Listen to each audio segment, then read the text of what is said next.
অস্থিরতা কাটেনি নিত্যপণ্যের বাজারে। সরবরাহে ঘাটতি না থাকলেও ক্রমাগত দ্রব্যমূল্য বৃদ্ধিতে ক্ষুব্ধ সাধারণ মানুষ। নেত্রকোনার বাজার পরিস্থিতি জানাতে সরাসরি যুক্ত হচ্ছেন সহকর্মী দেবল চন্দ্র দাস।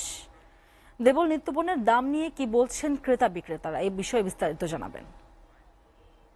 ধন্যবাদ। আপনি যেমনটি বলছেন যে আপনি জানেন যে আমি যে জায়গাটি দাঁড়িয়ে যেটি নেত্রকোনা শহরের যে মেইন শহরের মেচো বাজার, এখানে কিন্তু এটা কাঁচা বাজার। এখান থেকে আমাদের যে বিভিন্ন উপজেলায় কিন্তু এই মালামাল এখান থেকে তো আপনি যে কথাটি বলেছেন, আসলে নিত্যপণ্যের বাজারে কিন্তু অস্থিরতা কিন্তু এখনো কমেনি।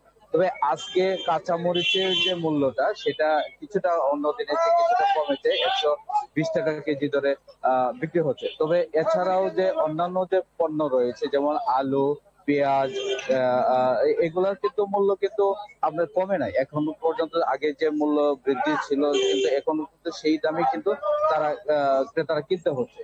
তো এই যে অস্থিরতা, যে বাজারে অস্থিরতা, এতে কিন্তু সাধারণ মানুষ একেবারে কিন্তু নাজেহাল, একেবারে কিন্তু বিপদগ্রস্ত। তারা কিন্তু খেটে খাওয়া মানুষ, দিন আনে দিন খায় যারা আছে, তারা কিন্তু নিত্য পণ্য কিনে যে তারা সংসার চালাতে আসলে তারা হিমশিম খাচ্ছে।